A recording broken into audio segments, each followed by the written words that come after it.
yarhamuhumur rahman. Irhamu man fil ardi yarhamukum man fis sama. Nabi SAW bersabda, kata Nabi, Ar-Rahimuna yarhamuhumur rahman. Barang siapa orang yang penyayang, maka akan disayang oleh yang maha penyayang. Artinya, siapa orang yang di dalam hatinya itu ada kelembutan, ada belas kasih, ada cinta, maka dia adalah orang-orang yang disayang oleh Allah Subhanahu wa Ta'ala. Sehingga dia mafhum mukhalafahnya, ya, orang yang disayang oleh Allah pasti punya ciri-ciri dalam hatinya penyayang kepada makhluk. Itu aja sudah. Jadi kalau kemudian orang itu kasar, jahat, bengis, tega, tandanya memang Allah nggak sayang sama orang itu. Jadi kalau Allah itu sayang sama seseorang, niscaya orang tersebut adalah orang-orang yang penyayang.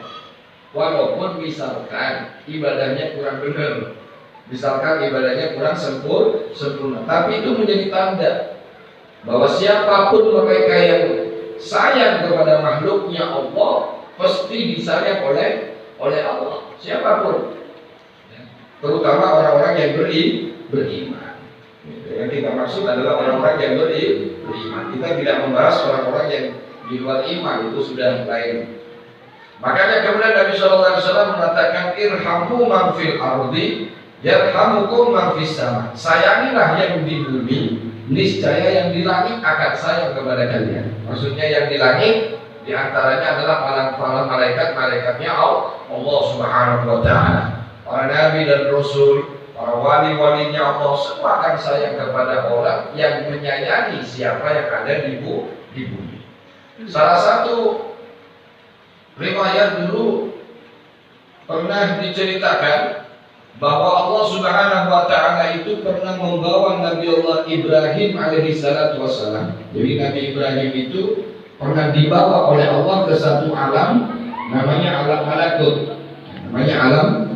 malakut. Lalu kemudian Allah Subhanahu wa Ta'ala memperlihatkan kepada Nabi Allah Ibrahim alaihissalam tentang beberapa manusia, beberapa orang yang gawiannya itu adalah gawian maksiat. Gawiannya adalah gawian dosa.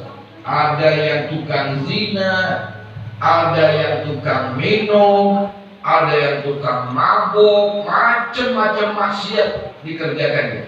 Dan Allah memperlihatkan Nabi Ibrahim kepada perbuatan mereka. Lalu kemudian Allah bertanya kepada Nabi Ibrahim, ya Ibrahim, bagaimana tanggapanmu dengan orang-orang ini, kata Allah. Maksudnya dengan orang-orang yang banyak dosa ini. Apa jawaban Nabi Ibrahim? Kata Nabi Ibrahim, ya Allah, mereka ini adalah manusia ciptaanmu yang dengannya engkau berikan nikmat, lalu mereka menggunakan nikmat ini untuk melawan engkau. Artinya orang tersebut sudah dikasih hidup sama Allah, dikasih rezeki sama Allah, dikasih sehat, dikasih kekuatan, malah digunakan rezekinya, kesehatannya, kekuatannya untuk bermaksiat kepada Allah. Dan Ibrahim berkata, ya Allah, lebih baik kau binasakan saja orang-orang seperti ini. Ini pendapatnya Nabi Ibrahim, karena mungkin dia mangkel gitu ya. Dia marah melihat orang yang sudah dikasih nikmat sama Allah, dikasih urip, dikasih makan, yo dikasih rezeki, kok yo digunakan untuk bermaksiat kepada Allah Subhanahu wa Ta'ala. Katanya Nabi Ibrahim, yo sepatih lain, suruh binasakan saja. Dan Allah Subhanahu wa Ta'ala kemudian menguji Nabi Ibrahim dengan jawaban ini. Ya, setelah diturunkan lagi dari alam malakut ke alam bumi, lalu Allah menguji Nabi Ibrahim. Apa ujiannya? Nabi Ibrahim itu lama gak punya anak. Nabi Ibrahim itu lama gak punya anak. Dengan istri yang pertamanya, dengan Siti Sarah, ya, itu Nabi Ibrahim gak punya anak. Lalu kemudian kawin lagi, ya, dengan pembantunya namanya Siti Hajar. Lalu punya anak. Anak yang begitu sangat diidam-idamkan, anak yang begitu sangat diharapkan, lahir, namanya Nabi Ismail. Nah, ketika Nabi Ibrahim itu punya anak Nabi Ismail, itu Allah menguji Nabi Ibrahim dengan memerintahkan kepada Ibrahim untuk menyembelih putranya yang bernama Ismail. Ketika turun perintah pertama untuk menyembelih Nabi Ismail, Ibrahim bilang sama Allah, ya Allah, koyo apa ya, kalau bahasa Jawanya koyo nemen banget kok sampean ini. Kok banget. Masa saya ini sudah lama minta anak, koyo punya anak disuruh suruh potong. Enggak mungkin lah ya Allah saya bisa memotong itu. Sampai 2 kali. Kedua kali Allah perintahkan Nabi, ya Ibrahim potong anakmu itu, sembelih anakmu. Kata Nabi Ibrahim, gimana saya akan potong ya Allah? Ini anak yang memang saya harapkan, saya rawat, sekarang sudah besar, kok yang moro-moro disuruh sembelih? Enggak. Sampai 3 kali. Nah yang ketiga itu, kita akan baik-baik nih, firman Allah kepada Nabi Ibrahim. Kata Allah kepada Ibrahim, ya Ibrahim, aku perintahkan engkau untuk memotong menyembelih anakmu, engkau menolak. Apakah engkau lupa ya Ibrahim, ketika aku membawa engkau ke alam malakut, kemudian aku perlihatkan engkau kepada hamba-hambaku yang banyak berbuat dosa. Aku perlihatkan engkau kepada hamba-hambaku yang banyak melanggar daripada laranganku. Mereka ahli maksiat, mereka durhaka kepadaku. Dan engkau bilang apa ya Ibrahim? Kata Ibrahim, bunuh saja ya Allah. Bahasanya Allah gini, lah kok enak gue Ibrahim. Aku yang hidupkan dia, betul ya?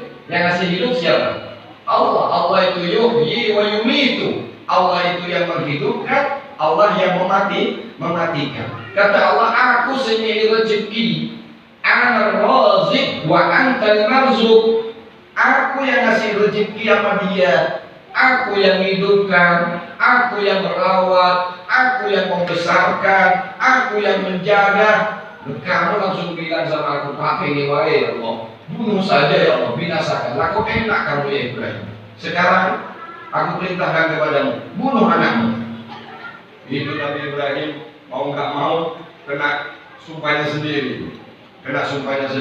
Dan Allah kemudian menguji Nabi Ibrahim untuk memotong Nabi Ismail. Walaupun tidak terjadi penyembelihan karena Allah ganti dengan satu kibas. Ini hanya menguji tentang keimanannya Nabi Allah Ibrahim alaihissalam. Oleh karena itu saudaraku, sebaik-baiknya orang yang disayang oleh Allah adalah orang yang punya kelembutan hati, orang yang tidak nekoan, orang yang lembut hatinya, kasih sayang, cinta sama orang, nggak bisaan sama orang. Nah, dengar beritanya orang ikut nangis juga. Kalau lihat kesusahannya orang ikut susah juga. Ini orang-orang yang disayang oleh Allah.